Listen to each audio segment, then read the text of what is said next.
Hello and welcome to the Creative Amplifier's slightly old school look. We've had an absolute technical bunch of mayhem things happening over the last few minutes. Neil was running the show. Zoom seemed to not want to respond. We've done a million and other different things, and we're here now. So I'm now running the show. There's no reason why I need to do the introduction. You could have just done it anyway. No one would have known any different other than the fact that it looks different. But hey, we're here. Hello, good evening, and welcome.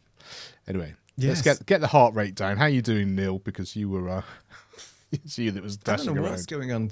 I know, it's crazy. Thank you so much for recovering the show, Mark, because this is why we need people to have our sort of set up and ready to go. Either any of us can go live here, the beauty of eCam and things like that, but no idea. I've been on 2 Zoom calls today and everything was working fine. And then when you guys tried to join, it just broke and I couldn't admit you. Lisa came in, she was frozen, the whole thing. I've rebooted 3 times. I have no idea what's going on. The internet seems fine. There are some problems, according to Down Doctor, about Zoom, but not like massively. I don't know. Anyway, here we are. And it's ironic that one of the points that we're going to bring up today is do a tech check with your guests. So, Yes, Well, here we yes. are. It's because the gremlins, they show up and they do things. They do. And then the question is, how much of a tech check do you need? Because we've been trying to do this for over half an hour. Maybe we needed an hour or an hour and a half. And it's just, that's a lot of sitting around when it does work, though, isn't it, after you've done it? So That's funny. Bizarre. Saeed has joined us. He says he wants to speak to the manager. So I don't know who the manager is. I don't know. Does he want his does he want his money back, or is he? I don't know. It's all over the place today. So I anyway, don't welcome. know. Yeah, welcome. Talk Thanks, amongst yourselves for a moment. Neil, I'll let you just take us into the first little section. I'm just going to organise a couple of things my end. Yeah, just no so I problem. can see a little So- bit more what's going on. Why Mark is beavering away and taking over the production, as he's not been in the game doing this production for some time now. So thanks again, Mark, for that. So yeah, today we're going to actually be talking about bringing guests on to your show. We have a few points that we wanted to bring up. We wanted to talk about how we have brought guests onto our respective shows. Between the 3 of us, we bring on guests all the time, basically, on some of the shows. Mark is a professional at bringing guests on. He's had probably over 400 plus guests on his podcast over the years. Audio originally, then video. Lisa does in-person interviews, remote interviews. I do the same. I get most of my guests on remotely. And then obviously as a collective, as the Creative Amplifiers, this was the crux of our show originally. We were bringing on the eCam fam. So we know a thing or two about bringing guests on. And especially into live situations like this. A lot of the time we bring on guests live. We also bring them on and pre-recorded. So we've got a few points that we wanted to go through today to talk about bringing guests into your production. So the first point that we wanted to talk about is, where on earth do you find people to join your show? And why would anybody want to come on a show like this? So when we originally started, obviously it was all about showcasing the eCam fam, the friends that we met at Creator Camp, and basically just talking to people who do live production, specifically working with eCam.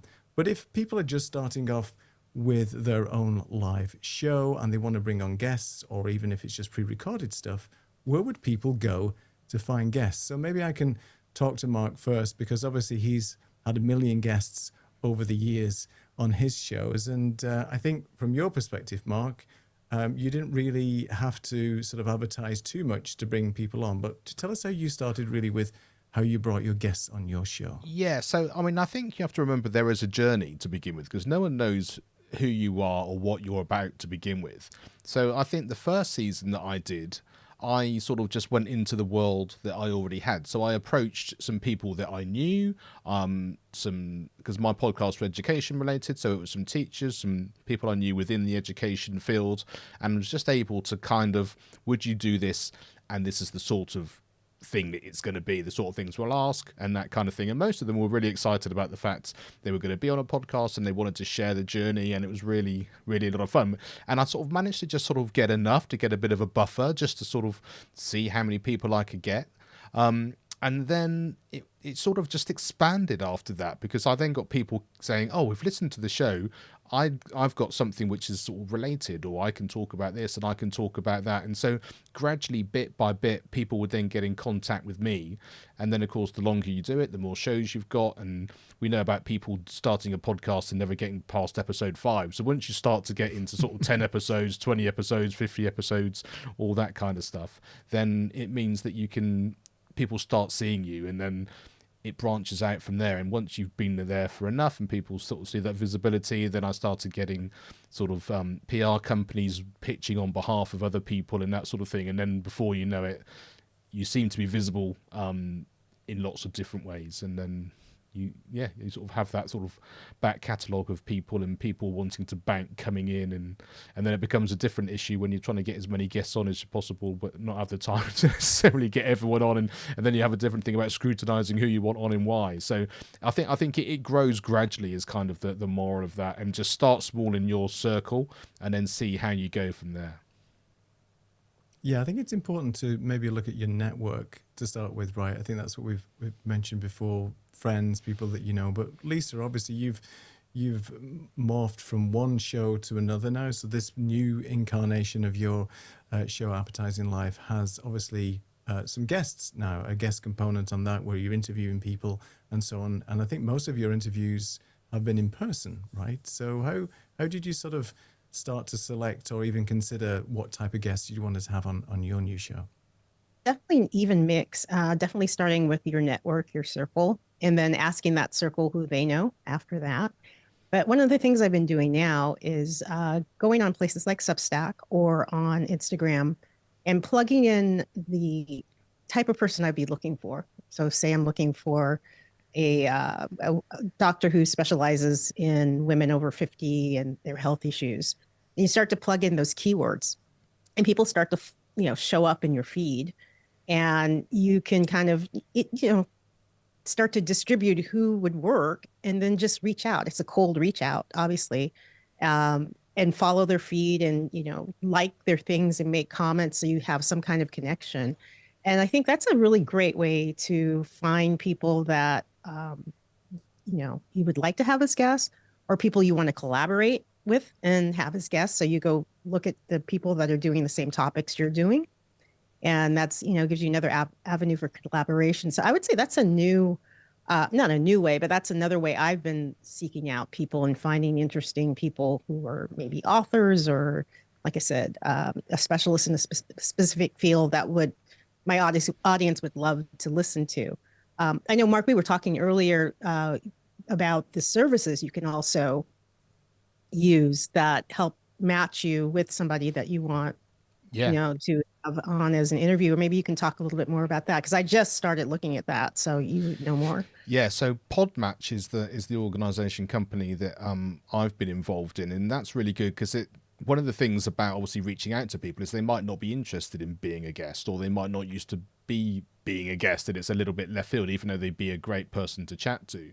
Whereas Podmatch, you've got people or sort of entering Podmatch as a company as people wanting to be a guest, and people who are hosts, and then they sort of max you up and give you ways to introduce yourself, and you can sort of do it vice versa, so you can sort of swap episodes and that kind of thing as well. So you already know that the people there want to be on a show and they're looking to be someone that you can actually participate in. You have the option to pass if you think they're not quite a right fit, or you can have a dialogue and work out exactly what you're going to talk about.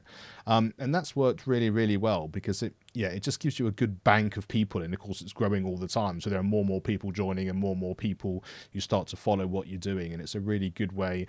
And then you sort of, within that, of course, you've got testimonials of people's other shows that have been on there, and you can see their website, you can see their bio, you can see what they've done with other people's collaboration, so you've got a really good idea of who they are before you even book them or before you even open that dialogue. So I think that works really well. Mark, I have a question about that. Is there a fee for that, or do they charge? Or I think it's a sliding scale. There's sort of an entry free level, which gets you so far, and then beyond that there are various different options that you can use. I've been on it since the very early days. So I think you sort of get grandfathered in at different levels and different things. And also you can sort of take it as far as you want, I think, because I have lots of people approaching me sort of from outside of that as well. So I use it as part of what I do, but not everything. So I've not dived into it as much as I could do. There's a whole world and ecosystem you can get involved in, which would be brilliant if you're sort of starting out, but I haven't quite sort of got as involved in it as that so far. I see from a number of different services that you've mentioned, there's quite a few that get advertised on Facebook as well. There's like Need a Guest and things like that, where people join a Facebook group and they post what types of topics they can talk about. So people are always looking to be guests on various shows. It's a great way to advertise maybe a service that you have, a book that you've got coming out, whatever it might be. Lots of people are very willing to talk about the particular subject and things. Obviously, it means if you've got a reach yourself within your show, I mean, people aren't just going to join you if you've got 2 followers and things. But at least I think you wanted to chip in with something there. You're in I'm going to call it an organization online. So say like an SPI that Pat Flynn has, that they have a community, dive into there because, people are trying to connect anyway, and they're trying to get their message out. So that's another good place to, try to find guests, and make connections. Yeah, you're working through your ecosystem. And I think the other thing is as well is you can flip it to making a list yourself and actually have different levels of people. Like you say, if you're just starting out, you might think Pat Flynn is too far, he's too busy, he's been around for so long, he wouldn't be able to do that. But you don't know unless you try, and they should be on your list and you should approach them if you want to. But then you've also got people that are kind of a mid-level, and you sort of think actually they might do, especially if they've got a book out or they want to publicize something, they may well get in touch. And then, like you say, your immediate network or people you can do as well. So it's really important that you sort of have these sort of aspirational people as well as the people you think that you might have a sort of relatively low hanging fruit, because of course at the end of the day, if you've got a regular schedule you're doing and you want lots of content going out, you need to have enough people on the show. But you shouldn't be just limited by what you think that could be. You can sort of reach out and have sort of specials and sort of make those outreaches as well and see if that actually makes a difference at all. Jumping back on that, if you know somebody who might be more high profile or mid-level profile and they do have a book out, they want to be on podcasts because they are responsible for getting out their marketing. So that's, pay attention if there's somebody that you follow, you love their book, pay attention to when they're launching it, pay attention to when they're in that cycle of trying to promote the book, because you might get somebody on you didn't expect. So yeah, absolutely. It's really worth that. That's a good point. Yeah, that's a really good point, because especially if people are self-publishing, they don't have the backing of a sort of a high-end publisher, so budgets might be a lot lower. So therefore, any exposure that they have is always pretty good. And one of the things that, going back to what you mentioned, Lisa, about sort of finding and doing some cold outreach, that's what I typically do as well on LinkedIn. I'll connect with people, like-minded people, or people that are sort of got similar interests, and then I'll just reach out and say, hey, have a connection there with you.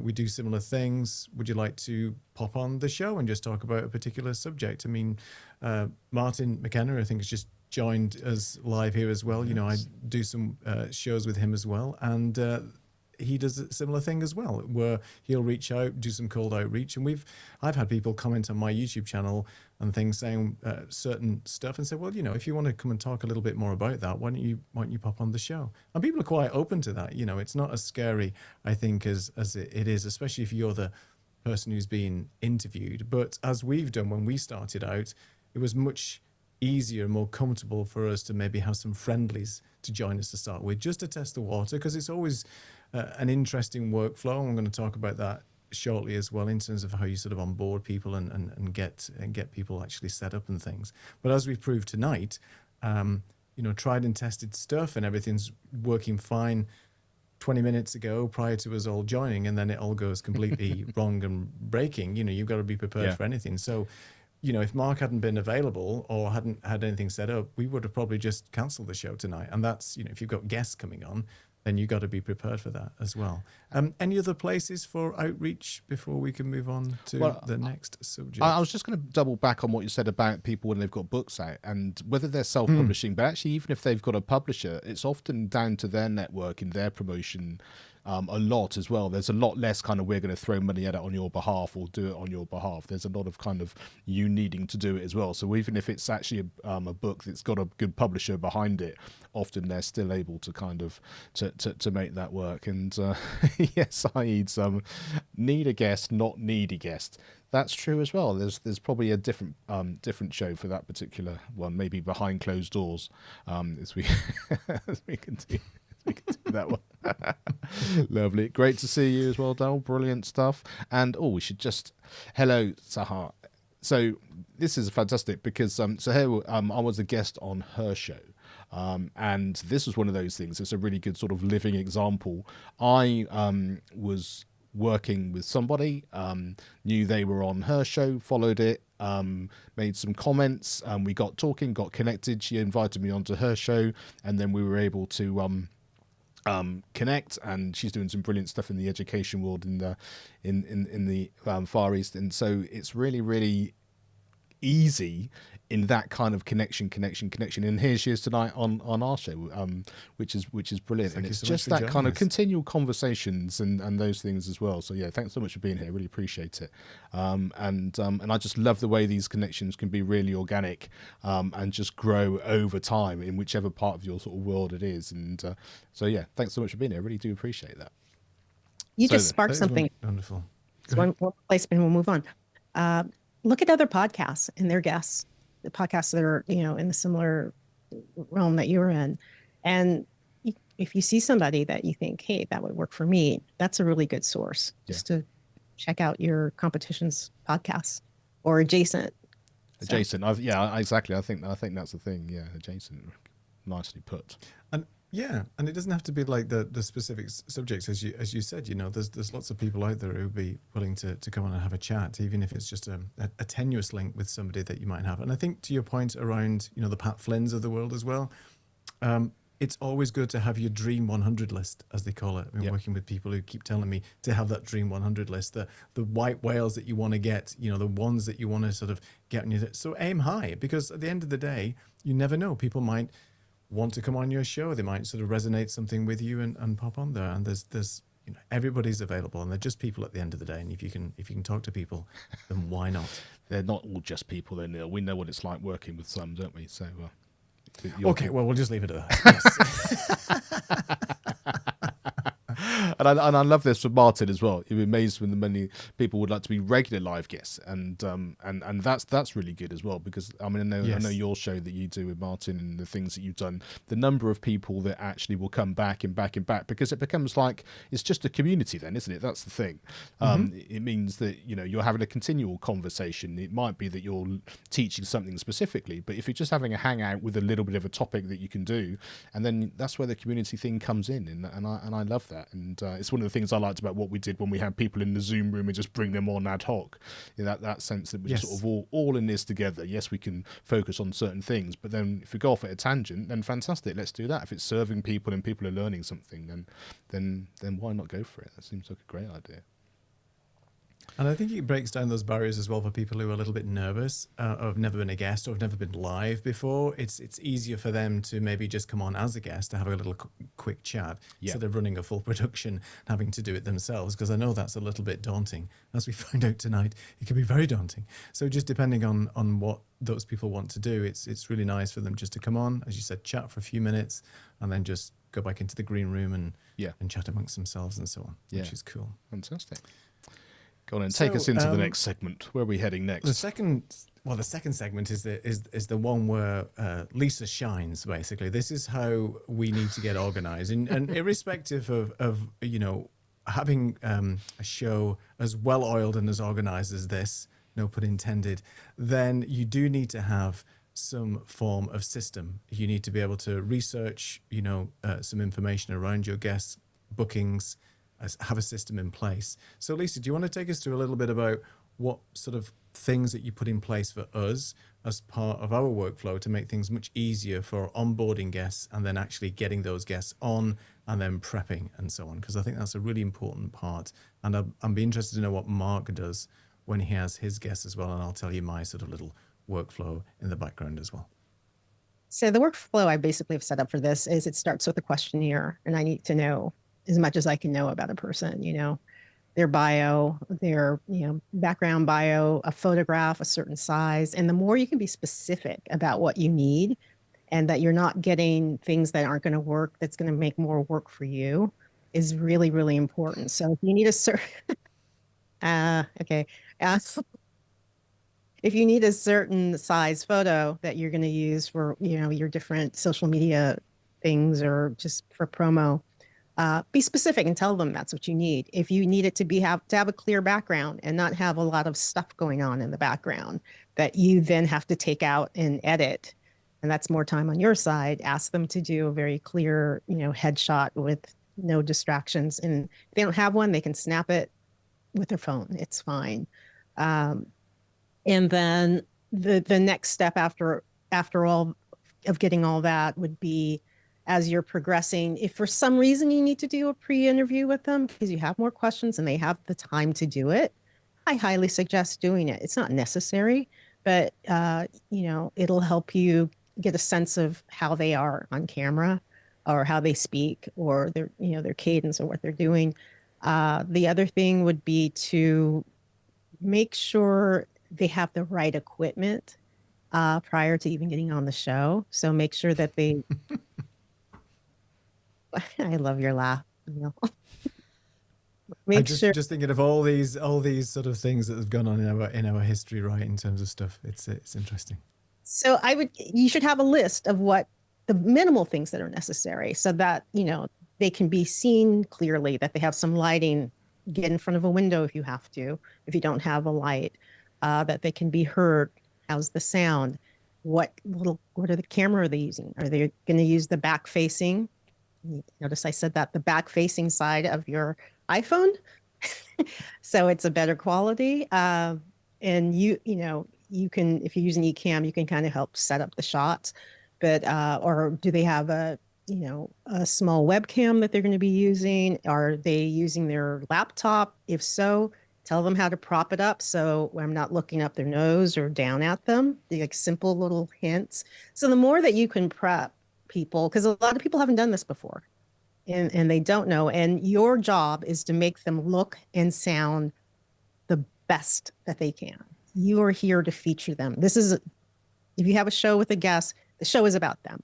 So make them look as great as you can make them look. The other thing is make sure you get all of their social media things and set things up, all of their handles, so that they can promote the show too. That also helps along the way. And then I would say, and I'm jumping, there's more to it, but I'm giving you the basics. At the end, after the show, your job's not done. You need to reconnect with them. You need to thank them. If you have anything that, you want to give them an episode or a link to the show or any other thing that they might have, give them everything so that they can promote it and they can feel proud of it. There's a lot more. I just did a very condensed version, but if you have a question, ask me. But I think that's basically it. Yeah, that's perfect, because there's a client that I work with, and he does exactly that. He has a lot of prep, does a lot of research, and then he'll write his script. So his script is basically a list of questions and points that he wants to bring up about these topics for his guest. Then he'll send the script over to the guest and make sure that the guest is happy with those questions, because there might be some questions, particularly if they're doing research papers, there might be some things that they don't want to talk about on air or have it in the podcast and things like that. So there's certain things that you should sort of consider as well. And I know we've in the past have asked our guests, is there something that you don't want us to ask? 99.9% of the guests have already said, that's okay. The questions that you do want us to ask, or is there something you want us to promote? Is there something you really want us to talk about? So again, this is about them. It's not about us. It's about them and feature, and so they can feel proud and they can share it. So absolutely, yeah. I mean, the one thing I tag on to that, I mean, everything Lisa said is true, and I sort of do the same thing. And I was sort of advised early on to get as much info as possible up front. So when people book on my show, Lisa said all the things about social media, their bio, headshots, whatever it is that you can do. And I think the thing that I really learned from Lisa as well was the fact that you just want it all in one place. So most of mine is all on that booking form. but then, we use Notion and where you want people to have it, whether it's in a Google Drive or wherever. So that when you need to do your research or you're prepping just for that particular show, or afterwards when you're editing and you're going to put all your show notes together, you have all of that in one particular place. And so the more information you've got where it actually is, then the better that can be. And one thing I'd advise people to do, if you possibly can, and I know it's a little bit more work for a guest, but when you can you include a bio? Actually, even if you copy and paste it or adjust it slightly from your thing, don't just put a web page, because then it's written in a certain format. So when you want to then use that within your show notes, it means that the host has to then go through and rewrite it a little bit or reform it and all that sort of stuff. And it's just, I think if both sides can take some of the work out, then that makes all the difference. And so the same thing applies when you're trying to promote things afterwards, once the show goes live. Often if I do a social media post, I try and make sure that I tag someone. I've got it in such a way as they can just repost it if they want to. Yes, if they want to create their own post, then that's fantastic, really. But whatever makes it the easiest you possibly can, just so that everyone can be as supportive as they can and get that sort of message out there, because that's what we're doing it for, to sort of help and support as many people as possible. Yeah, and I'm just, I forgot one thing. I just looked in the comments. If your person has nothing, like they don't have any setup, you can build a very cheap kit that you can ship out to them. You can FedEx out to them and they ship back. And when I say inexpensive, I mean inexpensive, nothing fancy. There's plenty of, the Samsung Q2? Q2U. Q2U, yeah. Q2U, yes. QU2. 3, 4, yeah. It's a great, that's that one. That's a great microphone if you want to, especially if your guest is somebody who does have a book and you do want them to look good. You don't leave it to their own devices. Help them along a little bit, because they'll share with their friends. Oh, I was on the Creative Amplifier show and the whole process was fantastic. You need to go on there too, so you're representing yourself and having a kit that you could send out. Like I said, that's very inexpensive. A little webcam, the Meet 2 or something like that would be beautiful. And help them out, and just give them very basic step-by-steps. I want you to look great on camera. Here's what you can do. Here's how you can set it up. It's really easy. So it's do it in a gentle way. So we've got a couple of people who've made a couple of good points as well. Indeed, a simple thank you with links to the show goes a long way. I completely agree, Lawrence. That's such a good thing to do. And yeah, some other basic side here. Wired internet, Ethernet cables are cheap. I agree. I'm in the top floor of my house and I've just got an extremely long cable that goes down 2 flights of stairs and I can plug in and take out and put backwards. It didn't involve any drilling or any banging into walls or anything like that. If I wanted to do that, then I could, but actually for the sake of actually unwiring it and bringing it back up every now and again is absolutely fine. And this one I think is a really, really good one. Learn to pronounce the name of your guest. It's amazing how that is. And often if you're not sure, actually when you're doing your sort of chat before the show goes, actually ask them to say it so you can hear it and you've got it in your head as well as what else you can do and prep beforehand. Write it out phonetically. Yeah, exactly. Yeah. Exactly. Thank you for helping us out. The Q2U is awesome. Exactly. I agree. I actually started with the ATR 2100. I think it's the 2100X now, or it came out with the same sort of price, the same sort of way of doing it.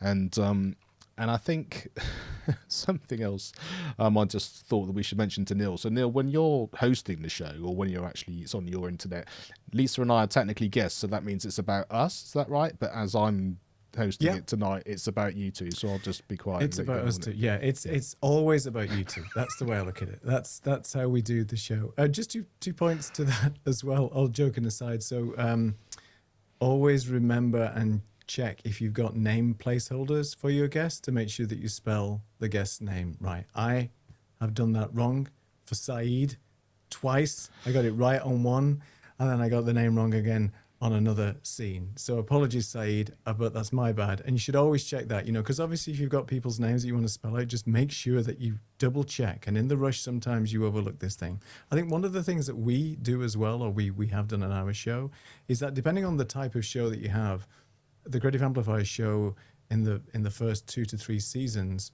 had a guest on, but then we did a quiz, and then we did comments, and then we did other things. It's always important to make sure the guest understands the run of show. We've talked about run of shows before, but make sure the guest understands what they're going to be, when they're going to be coming on, how long they're expected to potentially talk for, and does the run of show look like? Because, you know, the last thing you want is them to be not ready.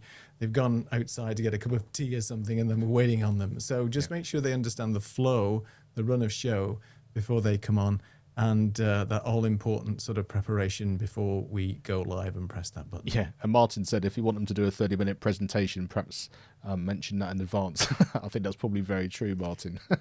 Yeah, that's a little dig at me as well, because, you know, I messed up there by not sending somebody, because I had some guests on the show, and you know, they didn't know that they were supposed to present something only at the last minute. Well, I said last minute, a few days before the show. So that was my bad. You know, I said, come on the show, just have a chat. You know, oh, by the way, you're doing a 30-minute presentation. What? So, yeah. I just It want to works jump both ways, right? Go ahead. jump back really fast. Make sure they get on early enough that if you have a show at noon and they show up at noon and you have technical problems, I'm not talking about us, but you have technical problems, now you're going to be behind starting your show. So I would say, you know, at least at the minimum 15 minutes before. At the minimum. Yeah. I would say half an hour is better, just so they're relaxed. And also you can, here's a little tip we used to do.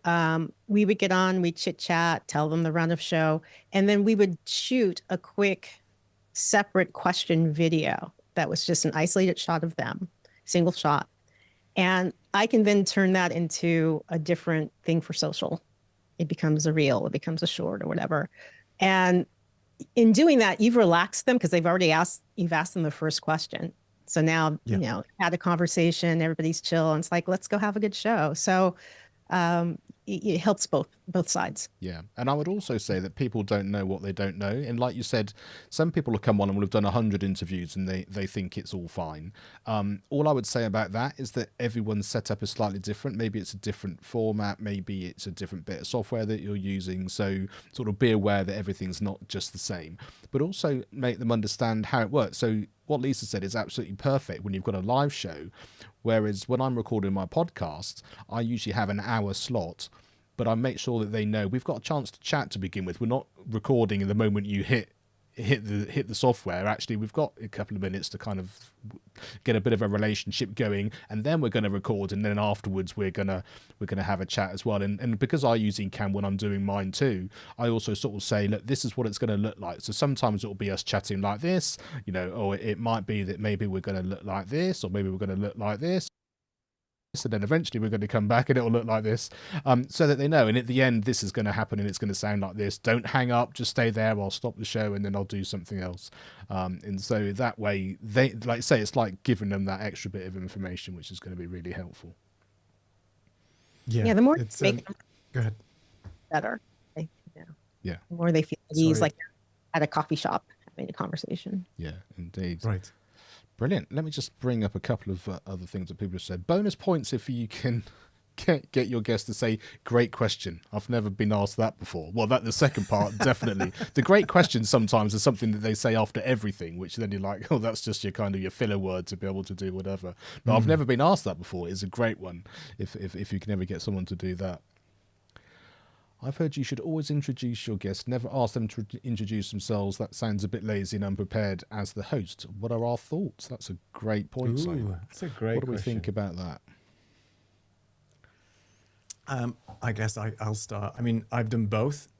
If it's somebody that I haven't bothered researching, no, I'm kidding. If it's I think Saeed. sometimes if it's Saeed, I'll let him introduce himself because everybody knows Saeed.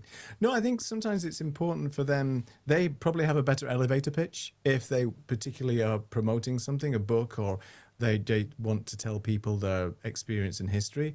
No problem with researching that and doing it for them, but I think the guests can do a much better job at introducing themselves than we possibly could if we're researching. I think it's a mixture of both. I think it just depends on the guest as well. If that guest is confident and is more than happy to introduce themselves, maybe that is one of your intake questions as well. If they're not that confident, maybe you just give them a short little blurb at the beginning to introduce them on their behalf and they can just take it away. Lisa, Mark, I know you've had many guests on your show. So what's your sort of take on that? Great question, by the way. Yeah. That's a great question. I think it is a blend, but it also popped in my head that the more you research, and I'm just thinking back to some of our shows, the more you've researched about somebody and they're talking and you bring up a point, and we've had people say, oh, you guys have done your research. Yeah. The guest appreciates that. So don't be lazy with the research. If their personality is they like to talk and they can do a whole spiel about themselves and tell the audience better than you could, let them do it. I think that's, feel it out. So. Yeah, and also one of the things, I was doing some training today actually, and this question came up, and they weren't so sure about the idea of how you're going to put the podcast together. They wanted to create their own podcast, and that sense of, if you want people to feel comfortable, sometimes just the conversation's the important thing. So actually maybe that's the bit that you're recording now, and then because you've then done that, you can then pre-record or post-record your introduction based on what you've actually spoken about. You've got a little bit of a feeling of the way it's going to go. If you mess it up, you've got a few takes you can do to then insert that in. So if it's a live show, then maybe that's going to be slightly different. But actually, if it's actually recorded something, maybe you can do that, because then what you can say is, oh, hi Lisa, thanks for being on the show. Just tell me about this. And then the conversation starts straight away. And they might still say, oh, hello, yeah, great to be here. And then they carry on. But it's like a continual conversation rather than, like, say that, tell us who you are and your entire backstory, or hello, and then it just stops straight away and you're not quite sure how to kick it off from there. One of the things I started to do was, like you said, record the intro after the interview, but then I was able to insert photos of things that they had done along the way. So it's a setup, kind of like you would see for a TV show or something like that. And so there's this whole setup before of this, and this. And again, the guest appreciates that, because it's like, oh my gosh, you took the time to find that photograph of me, back in the day. So if you have the time to do that, do it. If it's a recorded show, or you could do it in a live show too. Be part of the show. Yeah. I think that's a very good point you bring up, though, Lisa. Just real quick, that it's different depending on the format, right? Because if it's a live show, then there has to be prep. You have to get that message out there as part of the interview process. But if it's recorded, you can obviously take your time. You can edit stuff in later. You can do, as you said, the intro, so on. So again, it all depends on the format. And if it's an audio podcast, then Mark, I guess you do a mixture of live sort of to tape, if you like, and then you do some live shows as well. But I think the majority of your previous podcasts back in the day were all sort of pre-recorded, so you had the time to edit and clean up and remove things, and if there was a question that wasn't answered either correctly or whatever it might be, you have a lot more time to be able to just take that and craft that podcast over. So I think it just depends on the format, and again, you need to just work out the flow of the show, the intake form, the research that you do, and everything else, and the prep is important. Yeah. Martin was asking about your background music and complimented on the relaxing style that it has. And I guess that's, like I say, it depends on what your show is and whether it's going to get in the way. If we're having a proper conversation where we're listening intently to the dialogue, then maybe the background music doesn't work so well. Whereas if you've got this sort of chilled feel and it's got this sort of laid back evening vibe, well, for the two of us, not for you, Lisa, so much, obviously being 8 hours different. But then I say again, it's down to that setup, isn't it? Yeah, and I think that is important. I think depending on, I mean, I always like to have just some background music in the background, just to help just pad out the show. Silence, because I'm not necessarily repurposing this later as an audio format. And what I do with our shows is typically when I'm producing it, there will be some background music on the live, but I'm recording isolated audio. So I'll just mix that later, throw it into Descript or whatever tool of choice, and then it just wipes that out, and then you get an audio format. So again, it's the preparation. If you don't do that, then it's going to be very hard to isolate that music later. I mean, you can do it with AI, of course, but why give yourself all that hassle? Yeah, exactly. Great questions. Indeed, they were. And apparently, who's this Saeed person? He does stuff on the internet. I believe he does. He's sort of cloak and daggers and turns up with Neil and Martin occasionally and something related to entertainment and felicitation and various things like that. But if you find him, send him our way. Let us know how he Send him is. our way. Yeah. I mean, Saeed has taken over from Martin twice now as you know, a guest fill-in host. So he's a guest host How does that work? I didn't prep for that, but it's been great. So again, it's giving people sort of the opportunity to host the show and things. And there's nothing better, I think, than hosting a live show and having some interaction as we're doing today. So it's fun. Yeah. Are we ready for the next segment? The one that is close to our hearts tonight and what we should always be looking at. I know we've touched on it already. Shall we talk about it? Let's do it. Tech check. Yeah. Tech check. Well, I mean, tech check is everything. I mean, Lisa's already touched on the fact that it's important to really, as part of the intake form, understand what your potential guest has available to them. Mark, you've done a lot of different interviews, and so have I. And even for my customers who are actually doing their podcast show, their interview show, they don't really have an understanding about what the guest has. So I'm remote producing it for them. I haven't seen this guest at all. I don't know much about them. I'm just really producing the show. Next minute, they turn up with a false Zoom background. There's a halo around them, terribly backlit or something. And it's like, well, you got 10 minutes before we're going to record this show and you're on a tight schedule because you're doing back-to-back recordings. What do we do now? Because sometimes people will schedule like 3 recordings in one day, back to back, and you've got a guest waiting. If that other guest is late, it's a domino, isn't it? It's a knock-on effect to everything else. So now there's not much you can do. So tech checks are really important. So question for the audience, if you are doing those types of shows, as Lisa mentioned, do you have a quick tech check a week before they actually come on the show, especially if it's live? Get them prepped, maybe send them a camera, some lights, a microphone, whatever it is. I'd be interested to know what people do. But, the first thing, as we mentioned tonight, tech check is really important. So how long before you go live do you get your guest on? I know you've mentioned it, Lisa. 50 minutes, I think, if it's somebody who's done a lot of podcasts before and so on. Yeah, but I think 30 minutes. a minimum. Yeah, minimum 15, 30 is nice. As far as trying to hook up with them prior, some people just don't want to do it. I'm just saying. They're like, I'm just coming on the show. I don't care. Yeah. But yeah, it depends on again, you've got to read the room or, read the conversation when you're with your guest, understand how they are going to go through this process and do the best you can to make it work for them, but then make it work for you so you have a good show. So it's a delicate balance, I think. Well, why don't we take everyone through what happened to us tonight? Because this is a real life sort of practical example. Sure. So why not? In our previous seasons, we used to literally meet an hour and a half before we went live. We'd do the tech chat and then we'd just basically chat and catch up for a bit. Then our guests would come on and we'd make sure they were all set and everything was working fine, and then we go live. Mainly because we wanted to hang out for about a whole day before we did anything else. So bearing in mind we haven't got any guests apart from ourselves, so the last sort of 2 or 3 times we've done it, we've done half an hour before, enough time just to make sure, because almost always we come on and everything works absolutely fine. We might change the odd comment layout, that's about it. But tonight, what happened, Neil? We were joining your Zoom. So take us through everything that you did. You did a number of reboots. We were the fact that we've got a back channel so we can talk to each other and all that sort of stuff, and what we managed to do, and then still go live even if it was sort of 5 minutes late or so. Yeah, no, thanks. So now I'm typically producing the show.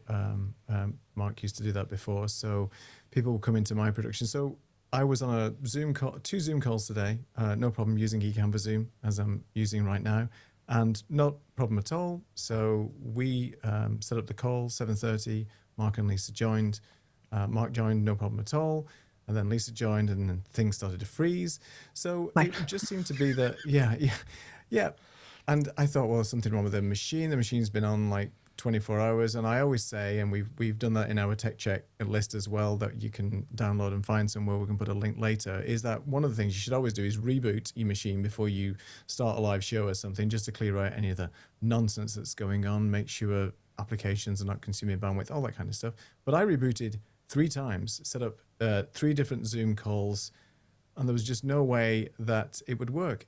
I even got to the point where Lisa was able to join, no problem. Then when I saw Mark with the admit, clicking the admit button, and just nothing worked at all. So it was great that Mark still had the profile in eCam, and because he's done this so many times, we just decided, well, okay, Mark will host the show now, and we just flipped over the accounts on Restream and so on. But I just rebooted, restarted 3 times, and I've still no idea if it's going to work, but My friends at Ecamm have basically said that there's been a few issues with Zoom recently over the last sort of 2 to 3 hours. So maybe that was it. Maybe it was felt more in Europe, in Portugal side, where I am, than Mark, because obviously we all hit different Zoom connections. But it wasn't an Ecamm problem. It just seemed to be like a Zoom issue, but we're on Zoom right now.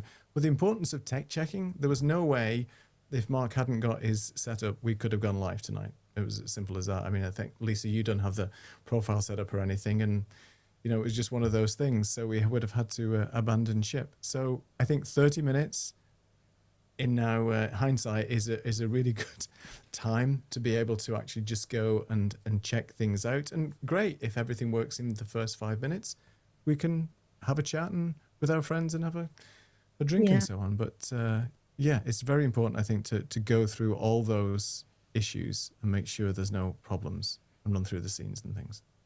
I think so. It depends on how complicated your show is. When we did our show before, we had a lot of bells and whistles going on, the quiz and things flying in and the comments and all the different scenes. If you're doing something basic, obviously, you won't need an hour or an hour and a half like we had before. Plus, we wanted to hang out, like you guys said. But also just have a second backup thing that you could go live if you need to. And I don't know, if you're going live on YouTube, have your phone set up so that you can just still do the show. Do you know what I'm saying?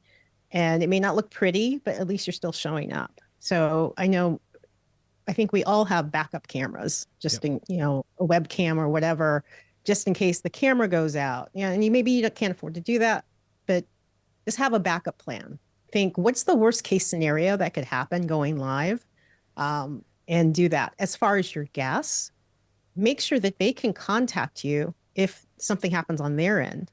So make sure that they can, text you, or do you know what I'm saying? So that you know what's going on, or they know what's going on if you have something happen on your, through your feed. So always have a line of communication with your guests, because we had that happen a couple of times that, people just disappeared and they were having an issue with their internet, and, you keep the show flowing, but at least you have a back end to communicate. Yeah.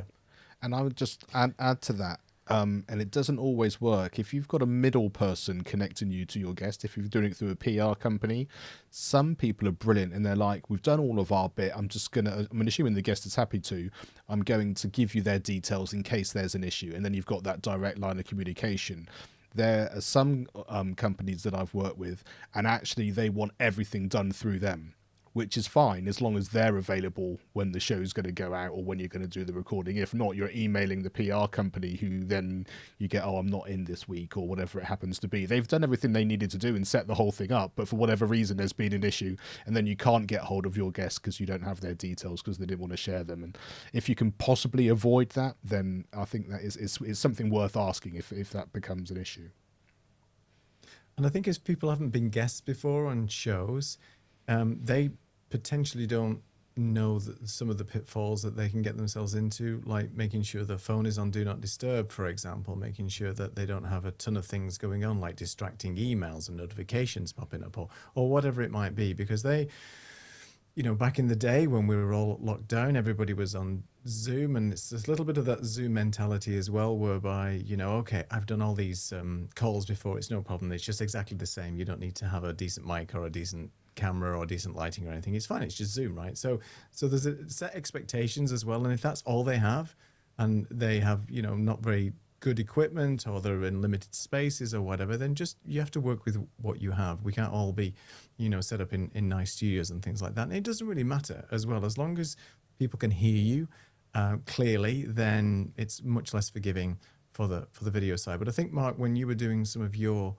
audio podcasts, that became a bit of a challenge in some cases, where people's microphone were either maybe the laptop microphone, which is really hard at the best of times to hear people. But when you're actually doing an audio podcast, that can have, really sort of dire consequences for the quality of that. So what things have you put in place to maybe get around that? Or have you just had situations where it's just not been possible and you just have to run with what they have? Yeah, it's a bit of everything.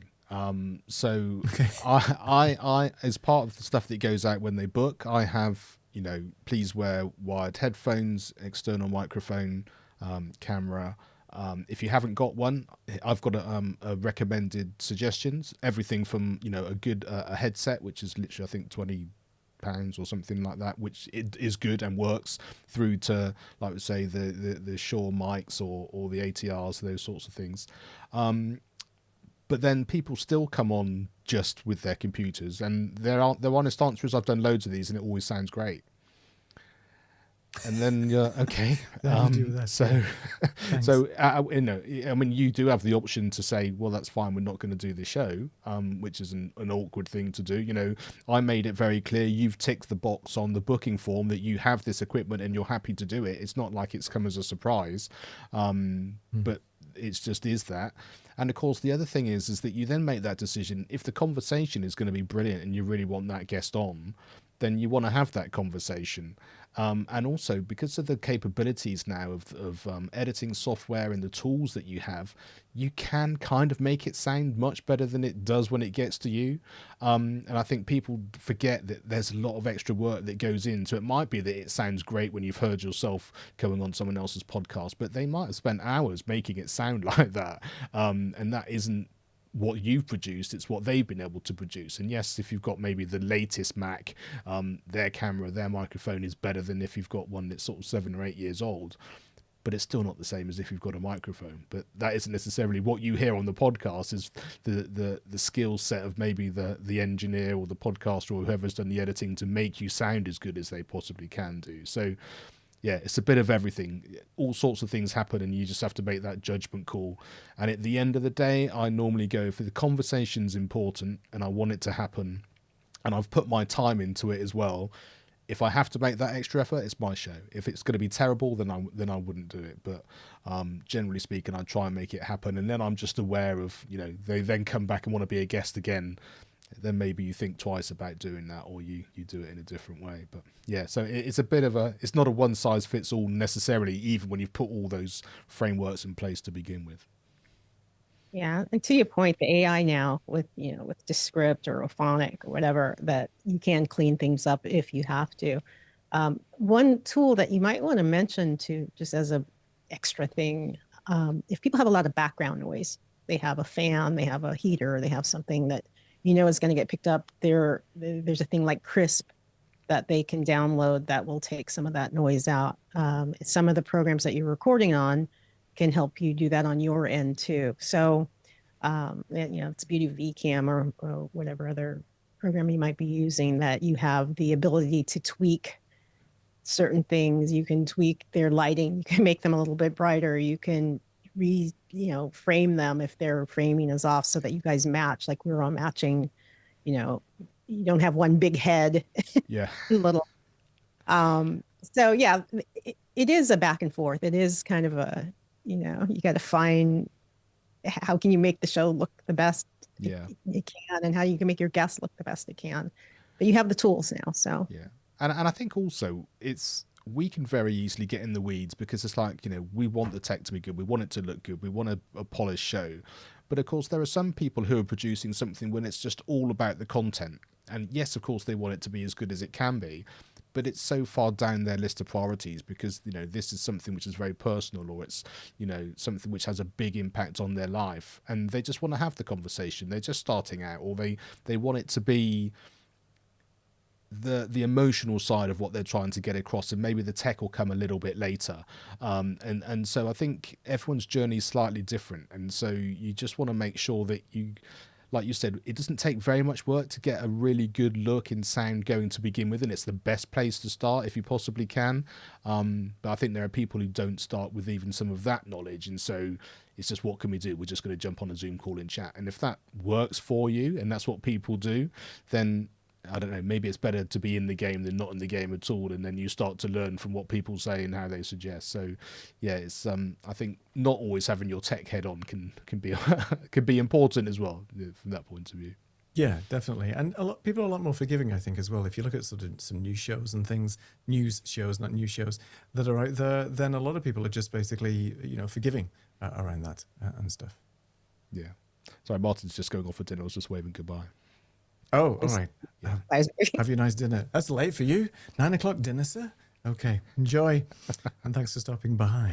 So Exactly. I think it's important just to, as you said, Mike, not always have the tech head on, and you can make do with what you can. And one of the things that I typically do as well, if I'm remote producing stuff, and I know that there's potentially going to be edits, make some notes as you're going along with timestamps on when things have either like glitched or that question wasn't answered properly, or there was a bit of a fluff or something like that where you had to do edits and things. And especially if you've got the luxury of recording and then editing later, then that's a tip. And I don't know if you do that as part of your shows, Mark, where if you're recording some of the things, and Lisa as well, do you make some notes maybe when you're going through, just like a little quick note in the notebook, like scrap that was at 9 minutes in or something like that? Because I think it's important, because it makes, if you're editing as well, if you're doing the work afterwards, makes things so much easier for you later on.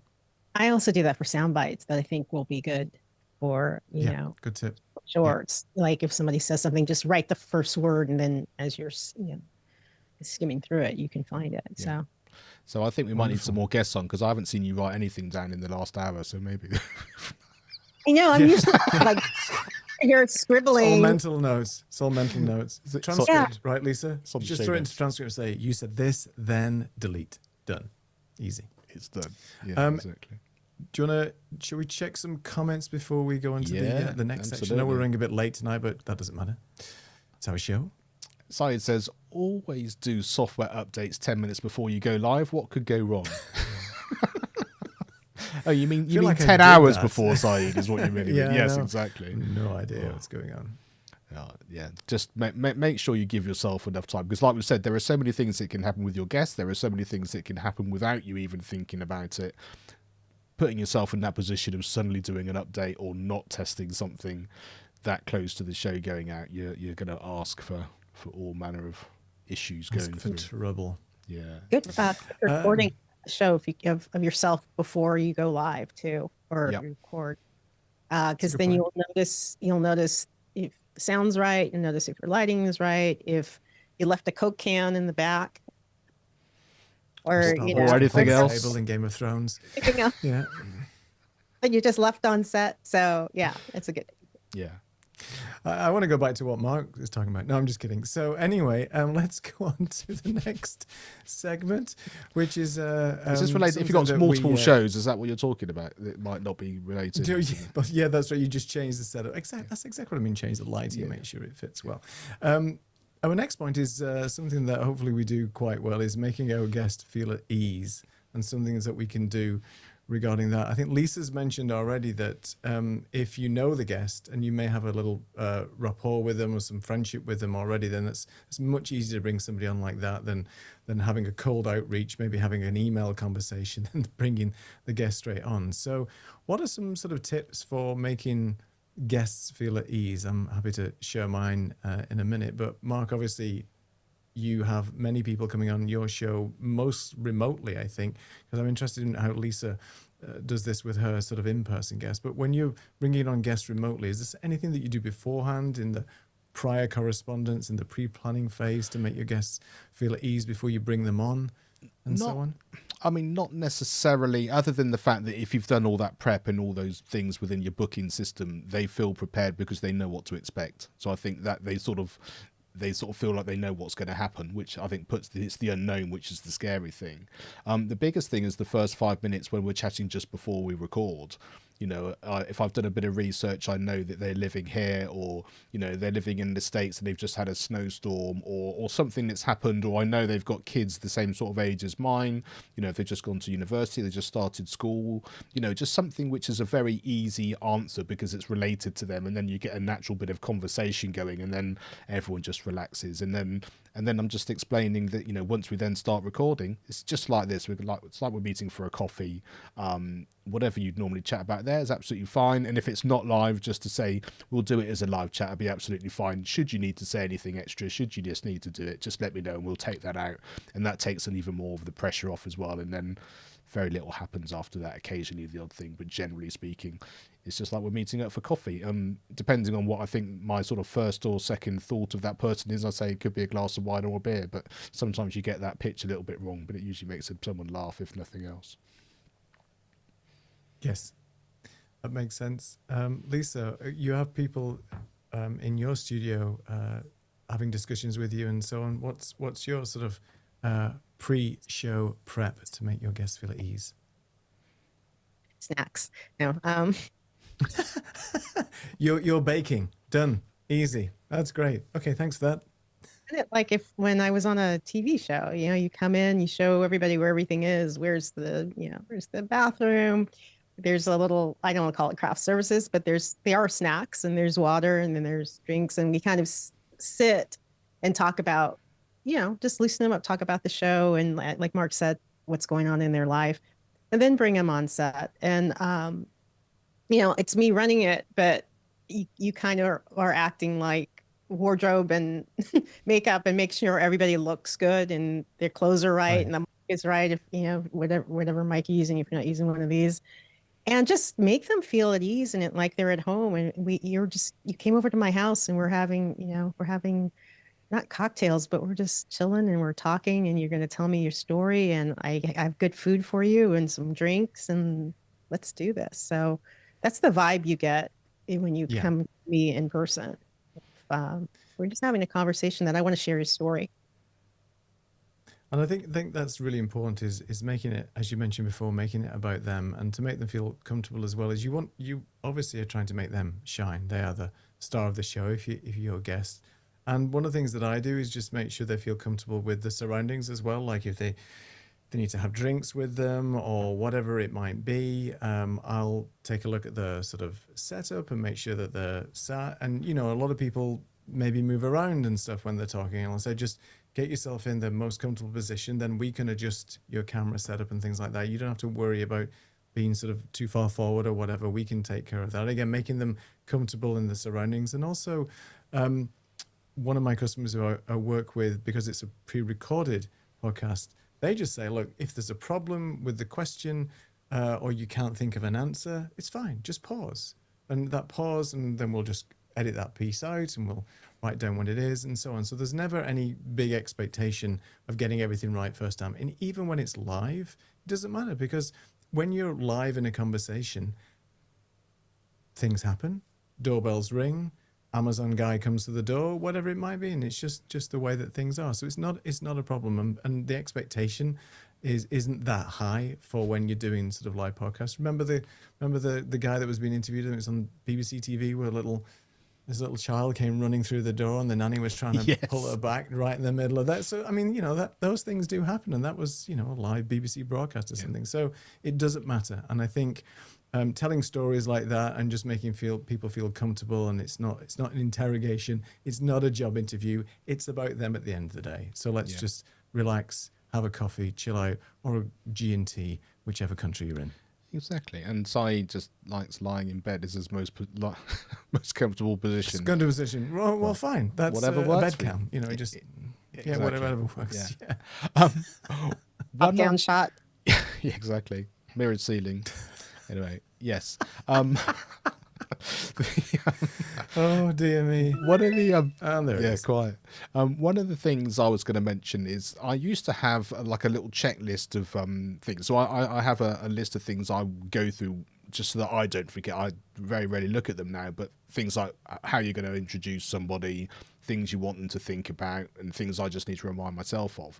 And I used to have things like asking them, have you got do not disturb on? Is your phone on silent? Have you got this app? Have you got that? Have you got that sort of stuff? But I used to find it used to be a little bit kind of, if they hadn't, it felt like they'd done something wrong, and if they had, you were trying to teach them to suck eggs, kind of thing. So what I started to do is, I'm just going to take a sip of water, and they often do the same. I'm just going to check. I've been online for like 5 hours or something. I'm just going to check, what happens. All these apps stay open, or this happens, or I haven't checked this, and so I sort of do my own version, and then it just reminds them. I'll just make sure I've done that, and we're sort of doing it collaboratively in a more organic way rather than.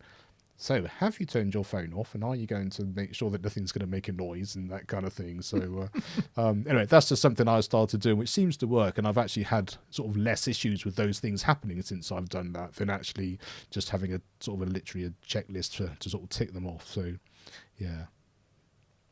Yeah, lots of things that we can do to help but the guests feel comfortable. We don't encourage people lying down whilst we're doing interviews, but whatever it takes. I think we should try it. It's perfectly. I think we should try it. Well, Si can do it on your show first, because that's where he's going to be most often. Do it. There you go. There you go.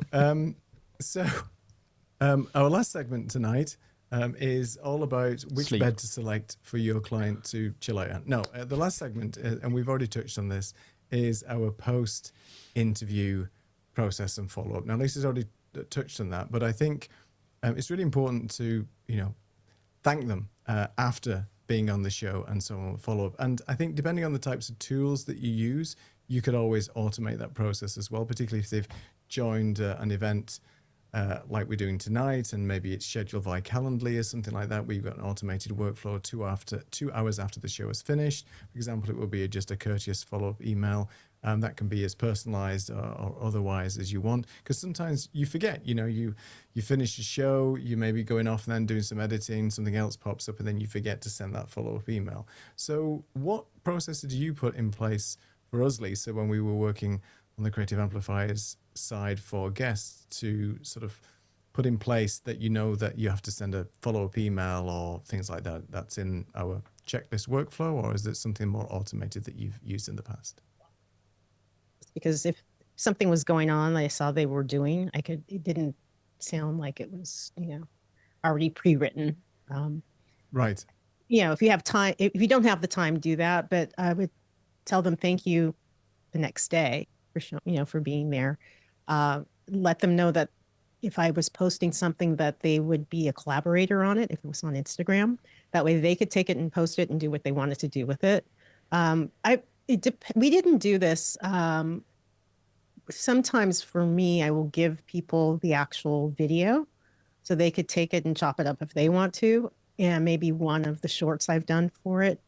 The other thing that I did with my guests, but not with ours, is when the holidays rolled around, just remember them and say thank you or Happy New Year or whatever it is around the holidays, and do little periodic check-ins with them, because they might have something new going on. Maybe they can come back on as a guest.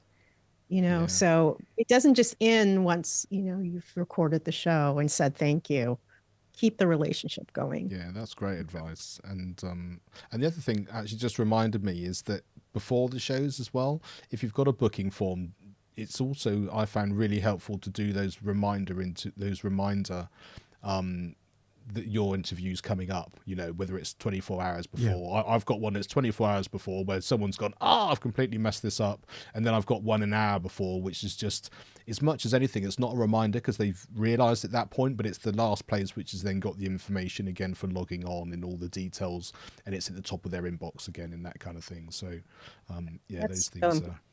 Really, and also give them, if you tell them an hour before, it gives them a chance to not rush to sit down to turn on their, get their stuff. They can say, okay, I got an hour. I can ease into this and do a good interview. And to Lisa's point, Saeed's asked, I think, sort of along the lines of what you were saying, do we share the recordings with the guests, whether it's the raw ones or shareable shorts?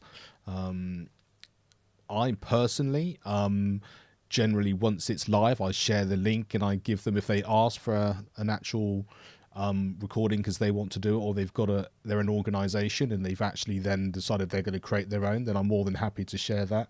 What I don't usually do is share it in advance for them to give it an okay, because then you're entering into a whole sort of series of possibilities at that point.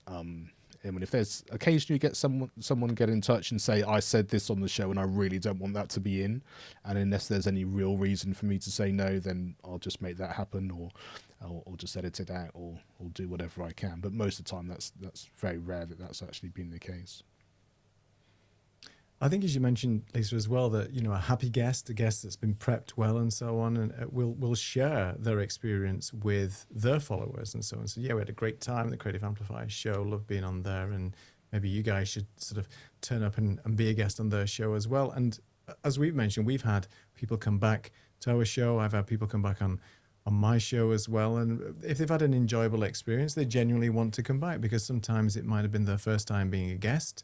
And I think for us, as hosts of podcasts and various shows, it's a very different experience. If you've just been continuously doing shows like this, if you're a guest on somebody else's show, it's a very different experience, and it's a lot of less pressure in some respects, right? You're not producing a show. You're actually having a chat with somebody. They're asking you questions for a change. So it's a very different vibe, I think. And I think it's nice to be a guest on somebody's show. So if you've never been a guest on anybody's show before and you're watching this, then that's a great opportunity, I think, to sort of learn a little bit about the process. And it's great. I mean, you've both been guests on other people's shows. What did that feel like compared to sort of being a host?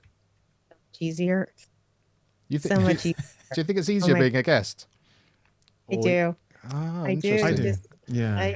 I do. I mean, I love the production part of it, but it's so much easier because you're not being an octopus. I use that word octopus all the time, trying to, push a button and this and that and the other. Yeah. So I do see what you mean, but I think for me being a guest, or when you're a host, you know where the conversation's going. I've got lots of time to process what's going on, ready for the next follow-up question, whatever it happens to be. And maybe because I've done so many of them, that feels very natural. When I've been a guest, it's that kind of, what do I want to say? How does this come across? Is it related to the audience I'm talking to? Because I'm so used to talking to my own audience.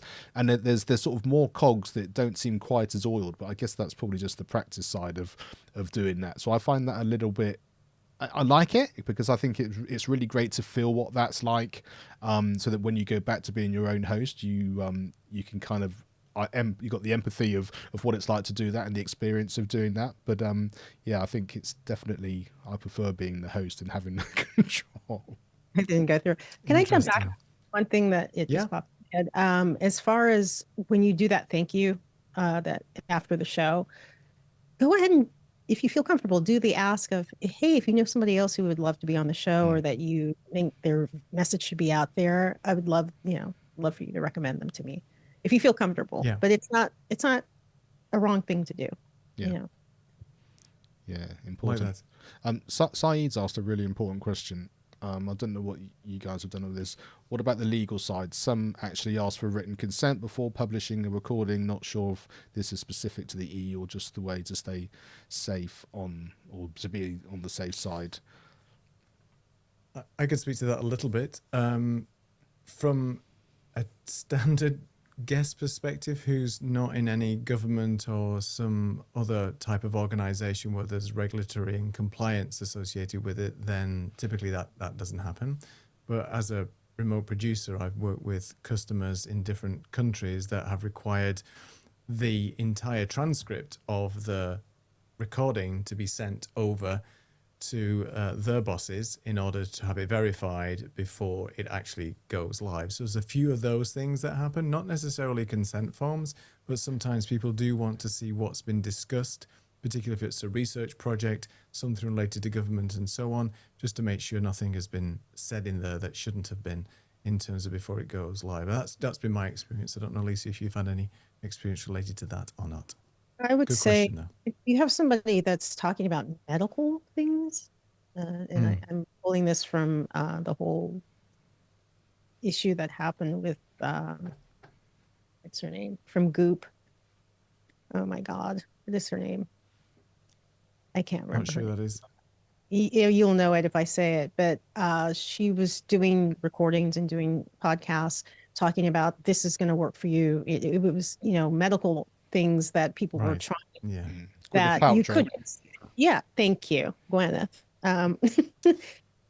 You could, Winnie, you could get, you could get in trouble, sued or whatever. So I would think again, if it's government or research or something that's medical that could harm somebody, then you might want to, be on your toes with that. And I think you've got to get consent then, even to be a guest on somebody's show about that, and that they go through some regulatory things as well. So that's something to find out. Yeah. Yeah. So I did have 5 key takeaways written down in a nice in a nice scene on my previous production, but it's obviously not here because I'm using a different setup at the moment. So I'll just run through the 5 key takeaways. You can add to whatever you want, but I thought we'd just go through them real quick. And it's basically start with your network first, as we've mentioned, right? Your friends, family, your close network, to bring on guests onto your show before you start doing cold outreach and things like that, or using other services.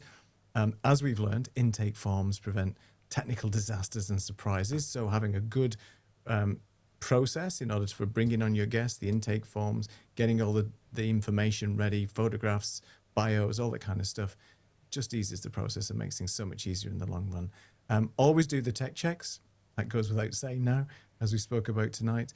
We've talked also about making the guests feel comfortable, reducing the overall pressure on them. We've talked about different ways of doing that. And then finally, the follow-up, creates future opportunities.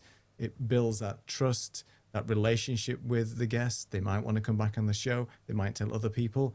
They might have more people on the show, and bring their friends and so on. So there's a lot of really interesting things that we've learned over the years of producing this show and doing our own shows as well. And hopefully some of this information we've shared tonight has been valuable. And we'd love to know in the comments, in the chat, even if you're watching this on the replay, some of the things that you've come across when you've been either hosting guests or become a guest yourself, or even remote produced other shows where you've had guests on. But yeah, I think that's my key takeaways. Anything else you wanted to add to those takeaways? No, That's great. sounds good. I was just going to wonder if I could actually write these up really quickly. So just talk about, just tell me what they were again, Neil. What's takeaway number one? Takeaway number one is start with your network first. See if this works. Live. All right. Network. Okay, and then intake forms prevent technical disasters. Hello.